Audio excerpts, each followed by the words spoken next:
all of us here at MLB Network. Before we dive into the interview, name the beautiful people that were sitting on that couch with you for this great moment of your life. Oh, thank you, Greg. How are you? I got my wife, Sandra, here to my left. AJ, Adrian Jr. I got Cassie, my oldest, and my little one, Camila. Oh, that's and then wonderful. on my right side with my mom, my dad, my in-laws, and families and friends. Yeah, you got a packed house. I got Scott Boras, my agent, Mike Fiore, Tyler, everybody. You're well loved. You're well loved, Adrian. I love it. You know, we in-bumped with the moment that you got the call. We got to watch it, but what was going through your mind and heart internally when you got the call that you're now a Hall of Famer? I was glad that it was over. Obviously, I'm honored. It's something that is amazing to be even just on the ballot. And to be able to now call myself a Hall of Fame is something that I even dream of. You know, I always wanted to be a decent baseball player, good baseball player, but I never thought about being a Hall of Fame. Now that I'm in, it's really an honor. I'm humbled to be called that, and it was kind of super sweet and nice the way you got the call, and when you see Cooperstown and the phone call, and I kind of settled in. Okay, man, I think you are gonna make the Hall of Fame. So it's really nice. Hey, Adrian, it's Harold here. You know, in typical Adrian fashion, you act like you weren't going to answer the phone. Always playing around, even at this big moment. And I tell you what, I look at the work you put in and the fun you had, and obviously now it pays off with the reward of going to Cooperstown. But you didn't make your first All-Star team till 31. So what would your message be to so many players that are out there thinking, man, I'm stuck behind this guy, never going to happen for me?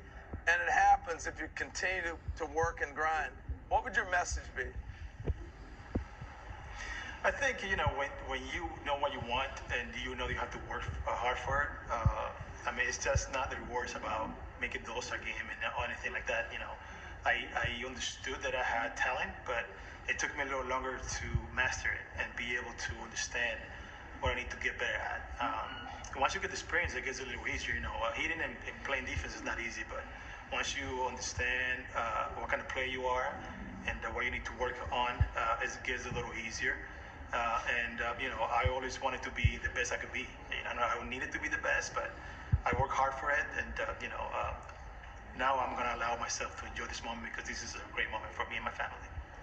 Well, Adrian, congratulations. So well deserved. I love to watch great players play this game of baseball, but more than that, I love to watch great players who show how much they love the game the way that you do.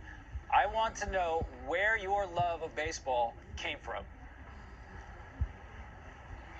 Well, you know, since I was a little kid, all I knew was baseball. My dad played baseball in Dominican, and my family, my cousin, my uncle, they played baseball. So this is all I knew growing up, and I just fell in love with it. And once I hit 13, 14, I knew that was going to be my life, and I got dedicated to it. You know, yes, I was a good student. I would go to school, but I knew that I was going to end up being a professional baseball player. And once I signed and I came to the minor league and got to the big league. So I always loved the game, but I wasn't able to enjoy it the way I wanted to. And once I understood that, you know, it's just a game, not a business, and I allowed myself to enjoy what I do, what I did back then, I was able to be a better player. So, you know, I always loved the game. I play hard, you know. I tried to do the right thing, playing, respecting my peers and my teammates. But, you know, I was always trying to find that gray area where, you know, you can have fun, but not disrespect anybody. So I think I did okay in that area. Hey, Adrian, it's Bob Costas. First of all, congratulations. A couple of things. When you mentioned just at the end of your last answer here to Tom that you wanted not just have fun, but have fans see you having fun. I liken that to someone like Ozzie Smith. He was great, yes, but he managed to transmit to the fans how enjoyable this game is. He put a smile on people's faces. You did the same thing. I'm sorry, Bob, I didn't hear you right. Can you repeat the question, please? Well, yes, I'll try to make it more concise. You were able to exude how much you were enjoying the game, the way Ozzie Smith and others did. It's one thing to be excellent. It's another thing to have people embrace the way you play the game and sense your enjoyment.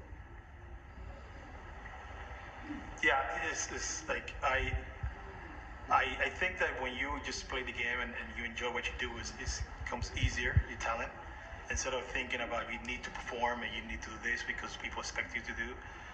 And that's one of the things that took me a long time to understand, to just be able to play the game and have people have fun with it. And understand that people are watching you, you have to be a role model. But at the same time, you know, they look at you and they see themselves in you, that you can actually just play the game right and enjoy what you do.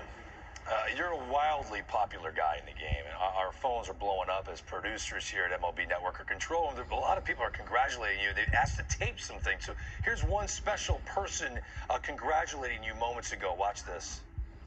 Adrian, mi hermano, congratulations on getting inducted into the Hall of Fame.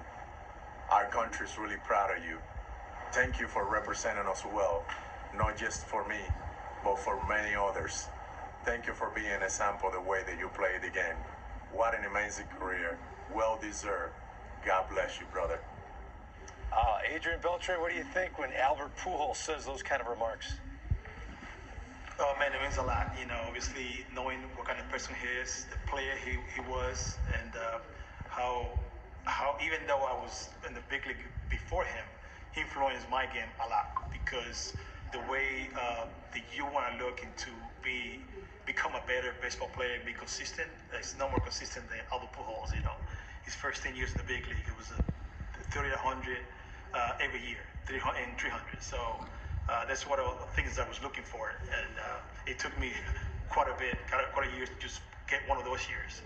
But it means a lot because I know what kind of guy he is, what kind of player he is. You know, it's funny, we were just playing golf a couple weeks ago in Dominican together, and expressed to him how love he is in Dominican, how respected he is around it. So hear that from him means a lot to me. Adrian Beltre, congratulations once again. It's an honor to do the first interview with the newly elected Hall of Famers, and it's a cool moniker to have. Newly elected Hall of Famer Adrian Beltre, congratulations once again. And we'll be seeing you here in Secaucus, New Jersey in a couple of days, okay?